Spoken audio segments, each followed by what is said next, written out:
start your day today? My day today, like most other days, starts on a quiet note.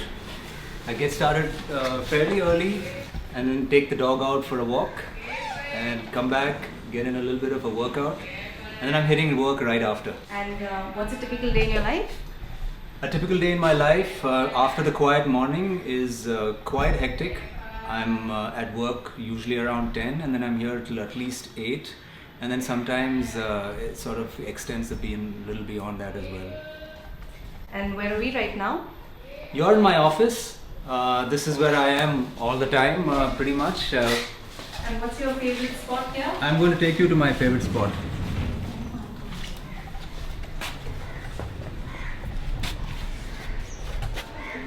This is my absolute favorite spot in the office. So when we first took the space, this is what I was completely sort of blown away by, this backdrop here, this green carpet behind me. So do you have your tea or coffee here? Yeah, I usually get a cup of coffee here or a cup of tea here, although I'm not having a lot of it these days. And what would you say are 3 words to describe yourself? I'd like to think I'm fairly hardworking, I'm mindful, and perhaps focused. What is your favorite cuisine? My favorite cuisine is Indian. I've sort of fallen back upon Indian cuisine after trying out everything else. I think I still like our Indian food. What's your favorite destination? So I did this vacation some time ago in Bali. Quietest it's been for me when I've had to take a break. So I'd like to go back there. I think Bali is a great place. And what's the last book you read?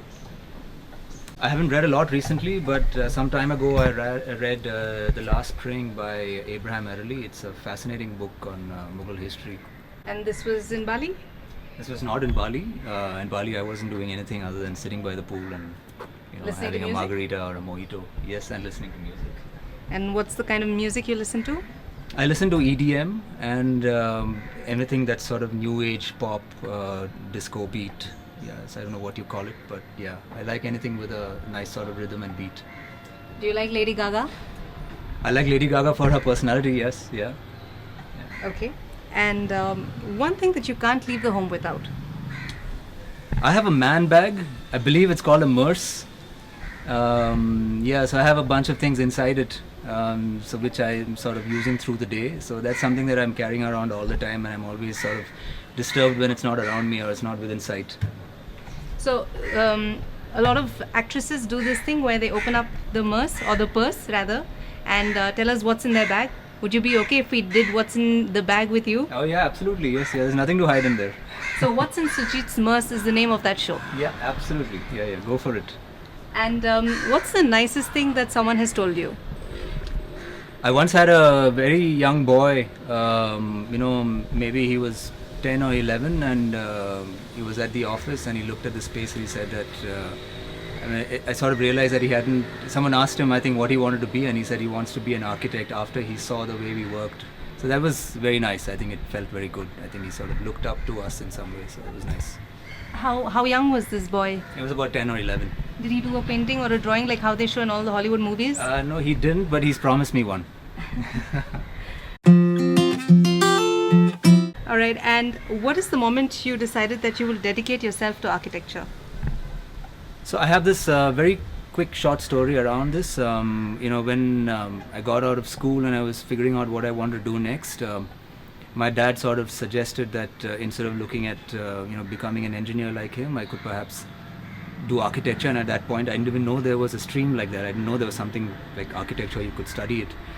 And then I sort of headed to a little center where I could learn art for about 3 months, and that was Professor Solomon, and he sort of changed my life, I think. And then from then on there was no looking back for me. That was, I think, those 3 months were crucial in the way I thought about architecture. That was my eureka moment, or I had a eureka moment around then, I'm sure.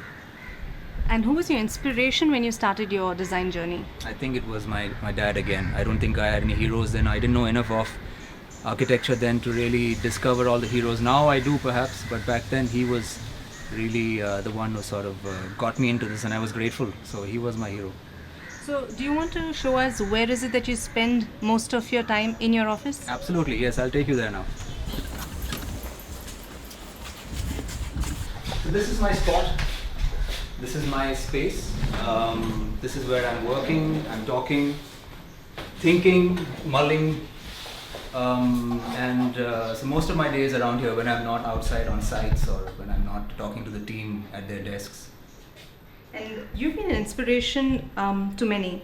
Any budding architect you admire? I have to say that I do follow. I don't have any names to come up with at the moment, but I do look at a lot of the work that's going around from the next generation. I'd like to think that now they're the next generation, since we've been around for about 13 years, and I think there's some really cool stuff that's coming up, and it's very contextual. It's very nice to see. I also want to add that I admire that generation in general. They're very quick, very sort of swift to adapt to technologies, and they're very sort of thinking very current. No attachments, I notice. So I think that's, even in our office is very young. I really enjoy working with them. I think it's terrific. And what is the biggest attraction of being an architect? I'd like to think that there's a certain sort of respect for the profession in the society, which I think is interesting, because I notice that there's a certain curiosity around our profession as well. So when we speak, I think people are generally interested in sort of listen to what we have to say. Apart from all the creative thinking, there's sometimes we speak a little philosophically. I think that's also perhaps maybe what has others interested in what we have to say. What is the biggest challenge of being an architect? The biggest challenge is really, if we are like our practice, I think we're always setting out to do something that's maybe out of the box, and that becomes a little challenging when we are dealing with the clients that we're working with. Not everyone is acquainted with that sort of thinking. And when we have to really impress upon them that there is an alternative way to think and build, that becomes a bit of a challenge in our context. We are still, I think, seeing an emergence in new ways of thinking in our context. I think that's been a big challenge. It's also exciting, but it's been a challenge. What is your signature style? At our office, I like to think that we don't really have a signature style. I'm not sure if anyone else perceives it differently outside of the office. I'd like to think that we try and adapt to different projects and different situations as efficiently or as quickly as we can, to bring out interesting outcomes. And I think it's important to be that way and not sort of stay constant in the way you think. And that's when a signature style emerges, I think, when you want to try and repeat the same thing again. Right now we're not thinking that way. Perhaps in the future maybe we'll start doing buildings that have common themes. I'm not sure. As of now we have a signature style. Do you have a goal? Yes, I have a goal. I'm a bit of a dreamer. I'm thinking that if there's a way we can, before we stop practicing, we put out maybe 2 or hopefully 3 good buildings that we will be known by, and they will remain timeless, and everyone will enjoy for many, many years. That would be terrific to accomplish. I don't know how that will happen, but that's a big goal of ours. And what's the biggest achievement you've accomplished in your career? I'd like to think that the fact that we've been around for this long, I always am very thankful, and we've been very patient, and we've managed to set up a good practice. I think we're doing work that I'm always excited by. That's our biggest accomplishment. I think when we set out to the office as maybe relatively younger people, to say that we want to have a practice that is doing interesting work for as many years as we can, I think we've accomplished that to a large level, and I think I'm very proud of that. What is the biggest design mistake? I have to say that we make design mistakes now and then. Some of them are noticeable, and some of them we notice within the practice, because as architects we should have keen eyes, and we're looking not to repeat those mistakes. But off the top of my head, I'm not able to sort of cite a single instance, but I think we know for a fact, and the team knows, that there's always scope for improvement. I think that's how I'd like to put that. A quick checklist to keep in mind while designing a house. A very sound brief. Spend as much time as you can to define a well-oiled, well-discussed brief, so that that stays constant through the project, and you know what you're supposed to accomplish. And make sure that you're offering the client a little bit more than what he's really asked you to. I think as architects we have a responsibility to do that. It's not just about space making, but it's about trying to make very interesting and strongly well conceived spaces. I always think about the way the client enters and exits the project, what we call the entry experience. I think it's important that they feel good as soon as they enter a building, and make sure that you do everything you can as a trained professional to have light and air and all of that built into the house. And you have a responsibility to make the client happy. So I think try to sort of make sure that that happens right through the project. So yeah, that's how I think of it. I think this is what is important when you build a project. Offbeat architectural marvel in the country, according to you?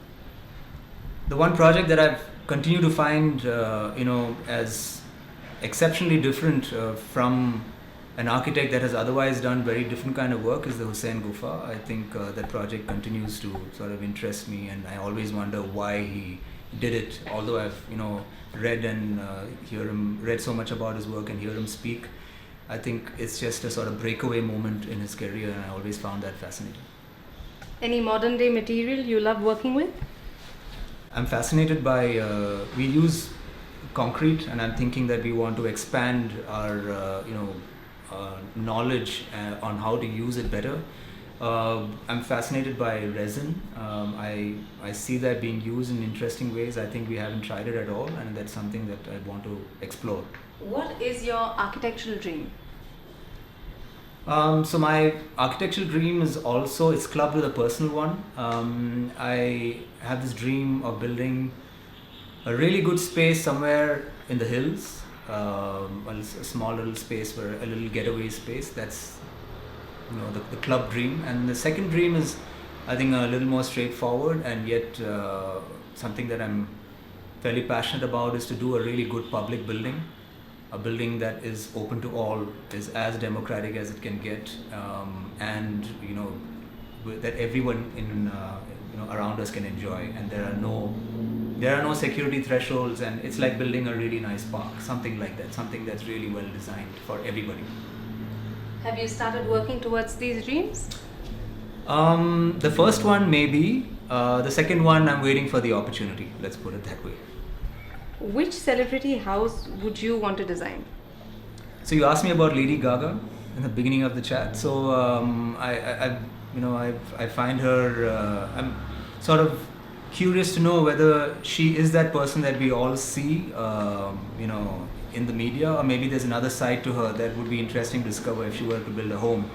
And that always interests me. The two sides of the same people, especially celebrities, and that would be interesting to find out.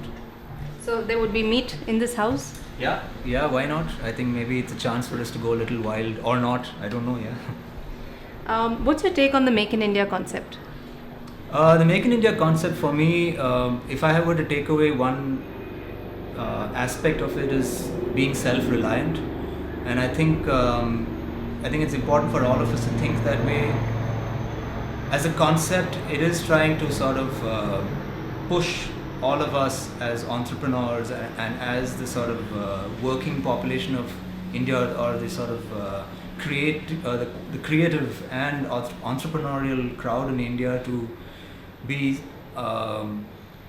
do something on our own and contribute to the country instead of borrowing sort of Western ideas and products. I'd like to think that if this is a relevant time to discuss this, because there's never been a push like this before, and I see that there's a real sort of effort to try and set into people's minds that this is a time now for you to create on your own, and try and do it well, and try and compete with the best that's out there. And I think if everyone, I think there should be a surge in this sort of thinking, and I feel that there should be a greater effort in trying to ensure that more and more people are not put away by the hurdles that we all face as we are working here, And if we were all able to do it that way, and if we were all able to think along the same lines, then I'm sure that we'll be able to do really good work out here and really create good stuff out here. So I'm hoping that more people join the bandwagon. Do you think that Indian architecture can be showcased in probably a house in another country? Absolutely. This is a very interesting time for Indian architecture. We're sort of finding our feet. There has never been a true representation of contemporary Indian architecture, if you want to say that. There's a certain notion in the West of how architecture in India is produced or is created. This is what us, as perhaps the younger studios in the country, are trying to maybe question and say that there is maybe a neo-Indian way of thinking, a new way of thinking about current architecture in India. So build in our traditions into modern architecture and yet create something that's very cutting edge and very appealing. I think there is a certain movement now, and we are seeing really good work emerge, but there's a long way to go. So would you say that you would like to see Goan architecture in Greece? Why not? I mean, if we are looking at Greek architecture in India, Goan architecture deserves, although Goan architecture is also in many ways borrowed from the West, it's Portuguese in flavor, but there is a movement in Goa that is sort of departing from the traditional Portuguese Goan tradition, and that's what maybe we should export to the West and say this is now the new Goan movement. What is your initiative towards being an eco-friendly architect? I think we're not doing enough to be eco-friendly, I have to confess. I think it's just because of the way we build. Right now we're building in steel and concrete, which in itself takes up a lot of energy while we build. But we are conscious of this and we want to do better. We do our best while we are constructing and after the building is done to ensure that there's savings in water and power and electricity. But I know that's not enough, and maybe moving forward we'll learn a little bit more about how to do this better. What is your advice to clients? A couple of very important things is to make sure you have a good brief up front, really know, have your own vision for the building that you're looking to do with the architect. Step number one, you've taken the decision to work with an architect. I think that's a good one. Yes, so have a good brief, give the architect clear sort of direction on what your vision for this building is. Building your home, for example, is an aspiration and you want to see it done right. So you have to be clear about defining what you are expecting from out of this project. Second thing is more up to do with spaces. I think as an architect, you want to be able to do something different for the client. So you want I advise the client to sort of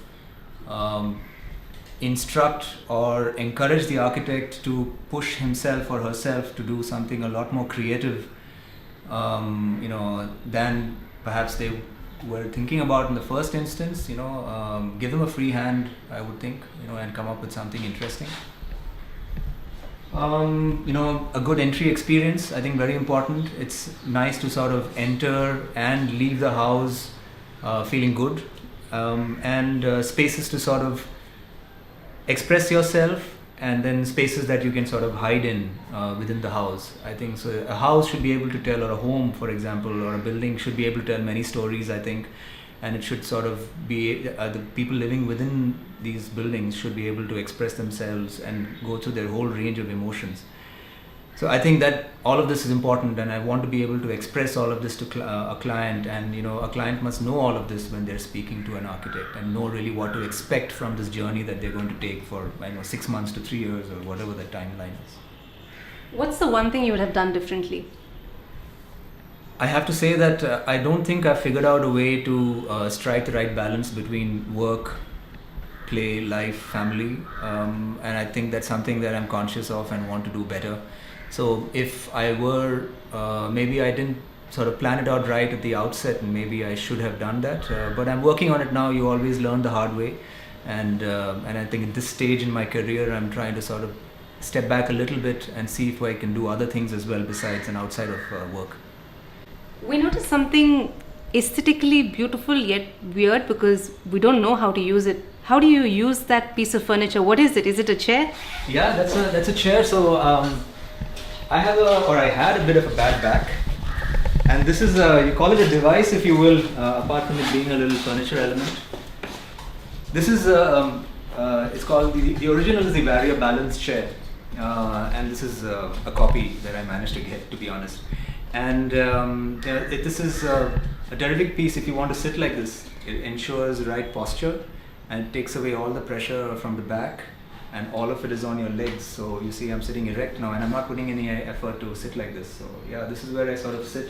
I have these 2 or 3 ways I can sit in this space. I'm sitting on a regular work chair, or I'm sitting on this, or I'm sitting on that. And when my clients are here, we're having a meeting, everyone's sort of occupying this space in as many ways as they can. Yeah. So is this your work from home advice? Yeah, this is a great chair to have if you're working from home, and you can sit on this for many hours and you'll feel good. And I know that really heavy people are sitting on this right now. It's a very, really good, really well designed ergonomic piece. So what's the one question you wish we would have asked you? Maybe you can ask me what's my favorite color? What's your favorite color? My favorite color is blue. Okay. What's your pick? Work from home or work from office? I think in the past 7 months I realized it has to be a bit of both. We started with a complete work from home that was unavoidable, of course, for all of us.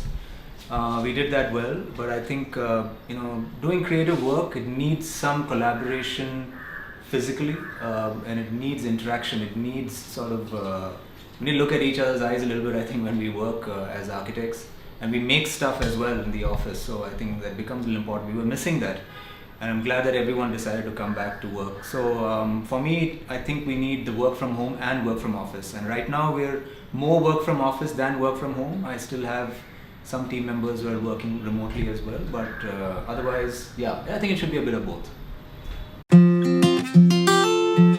So what's your pick?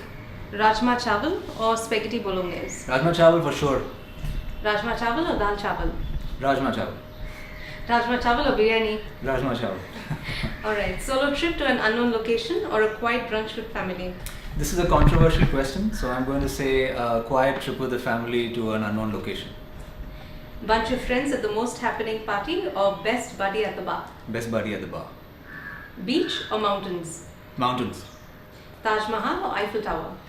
Look, I mean, I like both buildings a lot because they're just fantastic engineering feats, but Taj Mahal is ours, so Taj Mahal wins.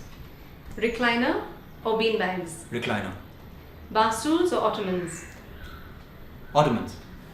Vertical gardens or terrace gardens? Terrace gardens. Bunk beds or king size bed? King size beds. Smart homes or traditional homes? Traditional homes. Tree house or mansion? I would say tree house. High budget client with a lot of interference or low budget client with zero interference? High budget client with zero interference. So where are you going after this interview? I'm going to get a drink with my best buddy at the bar. Any last words for your followers? I want to tell everyone to stay as motivated as they can. I'm motivated and as optimistic as I've ever been.